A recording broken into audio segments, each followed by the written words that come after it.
지난 7, 8월은 정말 무섭게 덥고 그리고 습한 날이었습니다.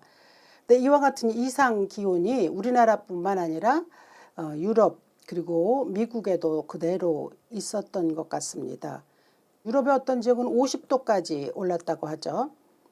여름에는 덥고 겨울에는 춥고 하는 것이 정상적인 계절의 특색입니다. 그런데 이 자연스러운 흐름이 점점 깨지는 시대를 살고 있습니다. 그 이유는 지구 온난화라고 하죠. 지금처럼 이제 이산화탄소 배출량이 유지되면 기껏해야 50년 후에는 지구 온도가 0.8도 이상 오를 것이고, 그리고 인류 생존 자체가 문제가 되는 날이 머지않았다라고 하는 그런 과학적 주장이 여기저기서 나오고 있습니다. 그러니까 이제 우리에게 주어진 시간이 별로 남지 않았다라고 말하는 것은 또 어찌 보면 섬뜩한 그런 경고이기도 하죠. 하나님께서 창조하신 세계는 자연과 그리고 인간의 영역이 구분이 되어 있습니다. 그래서 서로 잘 보완해야 할 것이고, 또 인간에게 주어진 사명이 자연을 잘 다스리는 것이었기 때문에 그 책임을 제대로 이행해야 될 것이지만, 인간이 자연의 영역을 침범하죠. 그리고 또 파괴한 결과 그 자연이 훼손되는 것은 거기서 끝나는 게 아니라 그로 인하여서 이제 인간에게까지 그 모든 폐해가 그대로 돌아옵니다. 그래서 이제 우리의 삶을 위협하게 되는 이러한 단계에 이르게 된 거죠. 동물에서 유래된 바이러스로 인한 온갖 질병, 그것이 이제 야생 동물의 가축화가 문제가 된 것이라고 하는 연구도 있습니다만, 아무튼 인간이 잘못하는 거죠. 그래서 온갖 피해를 봅니다. 요즘 들어서 또다시 코로나가 많아지고 있습니다. 제 주위에 한 분이 오죽하면 저한테 이번에 죽다 살았습니다 라는 말을 하더라고요. 그리고 너무 아프고 너무 힘들어서 정말 의자를 부여잡고 엉엉 울었다는 말을 하는데, 다 사라진 줄 알았는데도 또 그런 일들이 있는데다가 또 덮친 격으로 의료 대란이 또 심하지 않습니까? 그래서 응급실에 갔다가 그냥 돌아오는 경우도 많이 있고요. 저도 다른 경우에 일어났었던 일이지만 응급실에서 되돌아올 수밖에 없었던 일들이 있었습니다. 이렇게 이제 우리가 살면서 여러 가지 힘든 일들을 겪기는 합니다. 근데 이제 그것은 대부분 인간의 잘못으로 인해서 일어난다라고 하는 것을 우리가 부인할 수가 없는데, 오늘날의 자연재해, 이것은 인간의 잘못이 동인이 되는 경우가 굉장히 많지만, 구약 시대에는 특별히 이제 오늘 본문에 나오는 그러한 자연재해 같은 것들은 하나님의 심판의 도구로 사용된 일이 많았습니다. 오늘 본문엔 가뭄이 심했던 때에 일어났던 일을 전해줍니다. 등장인물은 엘리야 그리고 사르밧의 한 과부, 이 두 사람입니다. 엘리야는 기록을 남기지는 않았습니다. 그래서 이사야서 이런 것처럼 엘리야서 이런 건 없잖아요. 그렇지만 선지자로서의 그의 위상은 굉장히 분명하죠. 근데 이스라엘의 역사에서 가장 악했던 왕이라고 불리는 아합 시대에 하나님께서 그를 선지자로 부르셔서 수많은 일을 했고, 그리고 그의 뒤를 이어서 엘리사까지 또 하나님의 선지자로서의 사역을 했죠. 그랬던 그 엘리야가 하나님의 그 예언자로 살아가고 있을 때, 그때가 사실은 참 그 아합이 너무 악했기 때문에 하나님께서도 굉장히 마음이 아프셨기도 했고, 선지자인 엘리야로서도 해야 할 일들이 너무 많았던 때이기도 합니다. 그리고 또 핍박도 많이 받았죠. 그러니까 이제 우상 숭배로 인한 그들의 죄악상을 심판하시기 위해서 하나님이 가뭄을 선포하셨습니다. 그런데 이제 이 가뭄이 생기자 아합은 그것을 엘리야가 이제 예언했거든요. 너희에게 이제 앞으로 비가 오지 않을 거야. 그랬기 때문에 온통 책임이 다 이제 엘리야에게로 뒤집어 씌워진 거죠. 그래서 결국은 아합이 그를 죽이려고 하는 시도를 했고, 또 엘리야는 그로 인해서 그리스 시냇가로 숨어들었죠. 그리고 그곳에서 생명을 연명하고 있었던 그때, 근데 어느 날 갑자기 하나님이 다시 명령을 주셨는데 시돈 땅으로 가라는 말씀이었습니다. 시돈? 그건 아합의 아내인 이세벨의 고향입니다. 그러니 지금 이세벨이 엘리야를 죽이겠다고 벼르고 있는 판에 그 이세벨의 고향 땅인 시돈으로 가라는 것. 이것은 참 뭐 엘리야로서도 당황스러운 그러한 하나님의 명령이었을 것입니다. 더군다나 또 그곳 시돈 땅 사르밧이라고 하는 건 자기가 숨어들었던 그 그릿 시냇가로부터는 무려 100km나 되는 땅이거든요. 뭐 100km면 우리 지금은 별거 아니라고 생각되지만 걸어서 그 길을 가야 한다라고 하는 것은 뭐 쉽지 않은 일입니다. 근데 엘리야가 가서 해야 할 일이 무엇인가? 하나님은 엘리야에게 가서 한 여인을 만나라고 하셨습니다. 근데 그 여인을 만나서 뭐 회개를 전파하거나 말씀을 선포하거나 라고 하는 것이 아니라 그냥 만나라 라고 하는데, 그 만나라고 하시는 그 말씀 속에서 또 하나님께서 주문하신 것도 사실은 엘리야로서는 감당하기 힘든 일이었습니다. 벌써 그렇게 오랫동안 가뭄이 들었으니 그 형편이 어땠겠습니까? 더군다나 이제 그 여인은 과부였는데 그 시대의 과부는 거지와 같은 단어로 사용했을 정도로 사람들이 멸시했습니다. 그러니까 그녀의 삶이 얼마나 형편없었을지 뭐 충분히 상상할 수 있습니다. 그런데 그곳으로 가서 엘리야, 내가 그 여인이 가지고 있었던 그 마지막 한 줌 남은 양식으로 나에게 대접하라는 이야기를 하라는 것이었습니다. 우리는 뭐 사실 지금 모든 결론을 다 알고 있지 않습니까? 그렇지만 이제 그 명령을 듣는 엘리야도 굉장히 당황했으리라고 생각이 됩니다. 그냥 하나님의 말씀을 전파하는 것이 아니라 그 여인이 가지고 있는 그것을 말하자면 빼앗는 게 되는 거잖아요. 굉장히 힘들었을 것 같은데 하나님은 왜 그 일을 하게 하셨을까? 그릿 시냇가에서 숨어들어서 정말 나도 살기 힘듭니다 라고 말하는 그 엘리야에게 내가 여기서 이러고 있을 것이 아니라 가라, 시돈 땅 사르밧 과부에게 가라 라고 말씀하신 거거든요. 그리고 또 그 여인으로 하여금 정말 아무것도 없는 그 여인이 엘리야를 대접해야 하는 그러한 일들을 이루신 거죠. 극한 가뭄에 선지자가 찾아온 거 아닙니까? 그러니까 이 여인으로서는 어쩌면 이제 내가 소망을 볼 수 있겠구나 하지 않았겠습니까? 그렇잖아요. 그런데 정작 그 선지자의 입에서부터 나온 말은 접대를 하라는 거거든요. 그나마 얼마 남지 않은 거 가지고 나에게 대접하라 라고 하는 게 그게 얼마나 기가 막힌 일입니까? 그런데 이 이해가 되지 않는 이러한 일을 하나님 명령하셨거든요. 그러니까 우리는 분명히 여기서 뭔가를 발견할 수 있습니다.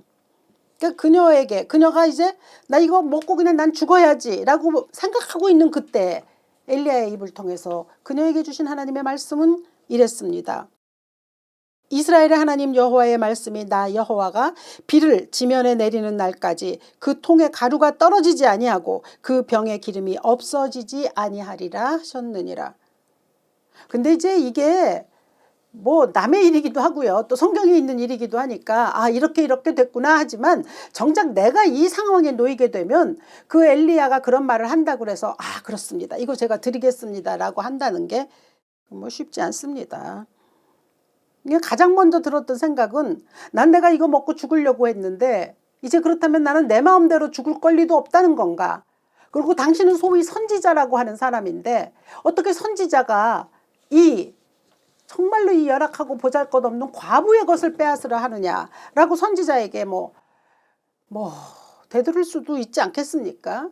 그 여인으로서는 정말 만사가 귀찮은 순간입니다. 아무것도 하기 싫은 거죠. 자신과 그다음에 자신의 아들 그 몸을 가누기조차 힘든 지경입니다. 그러니까 얼마든지 이제 이 선지자를 향하여 신세를 한탄할 수도 있고 뭐 화를 낼 수도 있고 또 심지어는 쫓아낼 수도 있는데 정말 의외로 그 여인이 엘리야의 말대로 그대로 했습니다. 그러니까 오랫동안의 가뭄으로 죽을 날을 기다리고 있는 그 형편에 엘리야가 그 말을 했다고 그게 믿어져서 그걸로 엘리야를 대접했다. 왜 그렇게 쉽게 믿을 수 없는 일입니다. 이게 무엇이 그것을 가능하게 했을까라고 생각해보면 오늘 구절에 해답이 있습니다. 내가 그 과부에게 명령하여 내게 음식을 주게 하였느니라. 하나님이 명령하셨다는 거죠. 한번 상상해 보았습니다. 하나님은 어떻게 그녀에게 명령하셨을까? 엘리야가 그에게 도착했을 때 그녀에게 뭐 음성을 들려주셨을까요? 아니면 마음의 감동으로 막 놀랄 만큼 저 선지자를 잘 대접해라. 그러면 내가 너를 축복하리라. 뭐 이런 말씀을 주셨을까요? 아니면 그 전날 밤에 꿈을 꾸었을까요? 근데 확실한 것은 하나님 말씀하시거든요. 내가 그 과부에게 명령하여 내게 음식을 주게 할 것이다 라고 말씀하셨으니까 이건 분명히 하나님이 하신 일이잖아요. 근데 이 절망의 순간에 이제 그녀가 결정을 했어야 하잖아요. 그런데 그 선택이 하나님의 원하시는 대로 그녀가 움직일 것이다 라고 하는 것을 하나님이 알고 계셨다는 거죠. 근데 그녀의 마음이 어땠을까라고 하는 걸 하나님이 알고 계시다는 것을 예수께서 사람들과 모여 있을 때 말씀하신 적이 있습니다. 누가복음 4장 25절로부터 26절까지 해서 내가 참으로 너희에게 이르노니 엘리야 시대에 하늘이 3년 6개월간 닫히어 온 땅에 큰 흉년이 들었을 때 이스라엘에 많은 과부가 있었으되 엘리야가 그중 한 사람에게도 보내심을 받지 않고 오직 시돈 땅에 있는 사르밧의 한 과부에게 뿐이었으며 정말 어려운 사람들이 많이 있었지만 하나님이 엘리야로 하여금 콕 집어서 그 사르밧 과부에게로 가게 하셨다는 말씀이죠. 근데 이제 이 말씀이 나오게 된 배경이 또 있죠. 예수께서 공생의 기간에 많은 마을을 다니시면서 사람들을 고쳐주셨습니다. 그때 사람들은 환호했고 예수께 나와서 경배했죠. 그런데 이제 그렇게 다른 마을에 가서 수많은 기적들을 일으키셨을 때 또 어느 땐간 나사렛으로도 들어가신 때가 있는 거죠. 그런데 나사렛에 있는 모든 사람들이 볼 때 예수님을 하찮게 본 거죠. 요셉의 아들 목수였잖아 라고 이제 우습게 보는 거죠. 그러니까 다른 동네에서는 사람들이 막 따라다니면서 막 그랬지만 이 나사렛 사람들은 무시했을 뿐만 아니라 쫓아내려고 했고요. 심지어는 죽이려고까지 했습니다. 그러니까 이건 뭐냐면 예수님을 알아보지 못했다는 거죠. 그러니까 자기들이 가지고 있는 선입견, 가지고 있었던 여러 가지 생각들이 그 사람에 대한 가치 또 그 사람에 대한 어떤 면을 생각하지 못하게 만드는 것이겠죠. 근데 이제 이 사르밧 과부가 그러나 그 엘리야의 말을 받아들여서 그대로 순종했다라고 하는 것은 하나님의 행하시는 일을 누구나 볼 수 있을 것 같지만 그렇지 않다는 거죠. 아무라도 그렇게 하지 못한다는 것을 예수께서 말씀하셨습니다. 많은 동네 사람들 그들 다 받아들였는데 그렇다고 나사렛 사람들도 받아들였냐면 그렇지 않은 거죠. 그러니까 누구나에게 주어주시는 은혜지만 아무라도 받지는 못한다라고 하는 그런 말씀이 들어있는 거죠. 3년 6개월을 가뭄에 휩쓸었으니 뭐 얼마나 많은 사람들이 고통을 겪었겠습니까? 그런데 하나님의 눈길을 끈 사람은 오직 그 여인 하나였습니다. 이것은 그 여인 안에 있는 믿음의 씨앗을 하나님께서 보셨다는 뜻이기도 합니다. 그래서 그 먼 곳까지 엘리야를 보내셨습니다. 그저 환난 가운데 있지만 그래도 진실하게 살아가려고 노력했던 한 여인, 그 여인을 하나님은 보시고 계셨습니다.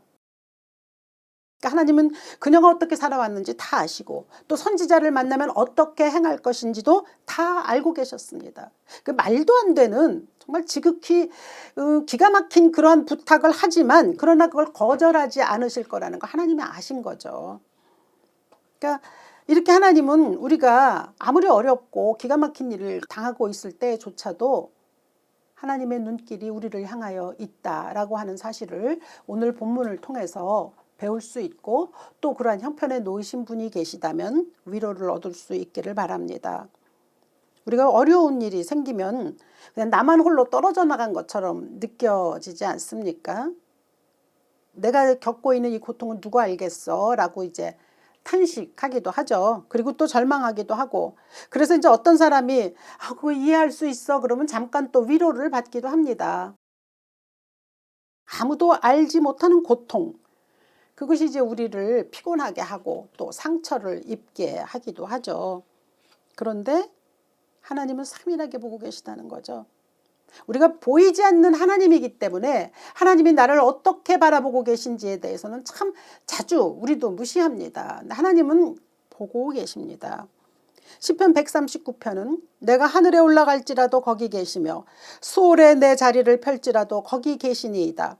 내가 새벽 날개를 치며 바다 끝에 가서 거주할지라도 거기서도 주의 손이 나를 인도하시며 주의 오른손이 나를 붙드시리이다.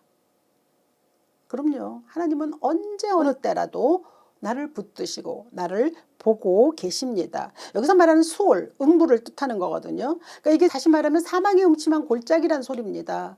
그러니까 우리가 사망의 음침한 골짜기를 걷고 있는 것 같을 때라도 하나님은 보시고 계시다는 거죠. 우리를 향한 시선을 거두지 않으신다 라고 하는 것이 성경이 끊임없이 우리에게 전달하고 있는 은총의 메시지입니다.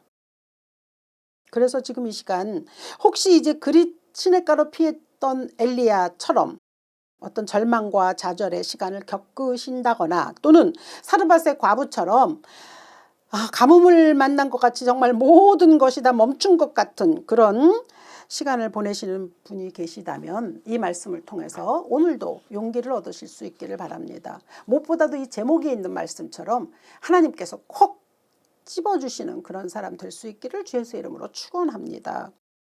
하나님 말씀하셨잖아요. 콕 집어서 그 많은 사람들 가운데서 그 여인에게 가라고 하셨지 않습니까? 이게 얼마나 우리 보통 사람들에게 큰 힘이 됩니까? 어떤 왕에게로, 권세자에게로 가라고 하시지 않았어요. 정말 죽지 못해 살아가고 있는 연약하기 짝이 없는 한 여인에게로 가라고 그렇게 말씀하셨습니다. 물론 가뭄은 계속 지속되는 것은 아니죠. 하나님의 때에 분명하게 다시 또 이제 비가 올 것이고 결국 이제 비가 왔지 않습니까? 그래서 이제 하나님이 하늘문을 여시고 빗방울을 뿌려주실 것이지만 그러나 그 가뭄의 시간 동안에 가장 중요한 것은 내가 하나님의 뜻 가운데 머물기로 한다고 작정하기만 하면 하나님은 우리를 그대로 두시지는 않는다는 거죠. 우리가 믿는 하나님 살아계신 하나님입니다. 근데 이 놀라운 고백이 바로 이 사르밧 여인에게서 나왔습니다. 12절을 보니까 당신의 하나님 여호와께서 살아계심을 두고 맹세하노니 놀라운 고백 아닙니까? 선지자가 왔으니까 당신의 하나님이라고 하지만 난 그분이 살아계심을 믿습니다. 압니다 라고 얘기한 거거든요. 그러니까 살아있는 자의 삶에서 일어나고 있는 모든 일들, 뭐 시시콜콜한 것부터 아주 거대한 일들, 심지어 불가능해 보이는 이러한 일들까지 하나님이 일일이 다 개입하고 계시다는 거죠.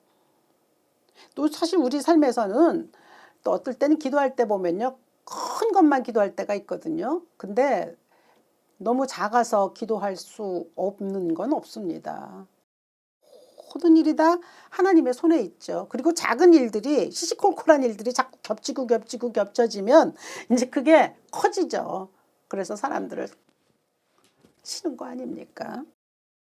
그러므로 우리에게 필요한 것은 아주 작은 것일지라도 하나님의 개입, 하나님의 간섭, 그리고 하나님의 능력을 볼 수 있어야 합니다. 하나님은 까마귀를 통해서도 일하십니다. 그리고 이 과부를 통해서 죽으려고 마음먹었던 엘리야를 구하시지 않으셨습니까? 그러니까 원래는 이게 엘리야를 통해서 과부가 살아나야 되는 거, 그게 정상적인 방법인데 하나님 과부를 통해서 엘리야를 먹이셨단 말입니다. 15절은 전합니다. 그와 엘리야와 그의 식구가 여러 날 먹었더라. 극심한 그 가뭄의 때에 여러 날, 여럿이 모두 먹을 수 있었다 라고 하는 것이 하나님께서 우리에게 원하시며 또 하나님이 베푸시는 하나님의 식탁입니다. 그리고 그것이 기적이죠. 그리고 이 기적은 그 여인이 가지고 있었던 작은 마음, 그러나 누구라도 다 가질 수는 없는 그 마음으로부터 시작된 거죠. 그렇게 사람은 서로 돕고 살아가는 관계입니다. 어떤 사람은 돕는 자로만 정해지고 또 어떤 사람은 도움을 받는 자로만 정해진 삶이 아니죠. 내가 누구를 도왔을지라도 언젠간 또 누구로부터 도움을 받기도 합니다. 그러니까 그 어떤 형편일지라도 우리의 삶에 일방통행은 없습니다. 그러니까 세상에 있는 자가 도움을 주는 자리에 있는 그 원칙으로 통용된다고 한다면 그 하나님의 세계에서 이제 그 까마귀를 통해서 또 인간이 도움을 입기도 하고 선지자가 아닌 과부를 통해서 선지자가 도움을 입는다라고 하는 그런 일들이 그래서 과연 일어날 수 있을까요? 그러니까 이런 놀라운 일들이 하나님의 세계에서는 일어난다는 것을 배웁니다.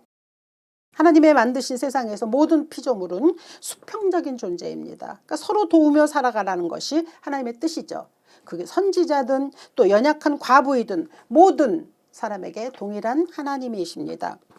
그러니까 하나님은 같은 경험의 수치로 같은 경험의 넓이로 그들을 대하시는 거예요. 인간이 자꾸 그걸 다르게 생각할 뿐이지 하나님은 그렇게 하지 않으십니다. 그래서 이제 우리가 자연을 향해서도 우리의 생각이 좀 달라져야 하는 것이 꼭 필요하죠. 특별히 이제 오늘은 추석 주간이 들어있는 주일이기도 합니다.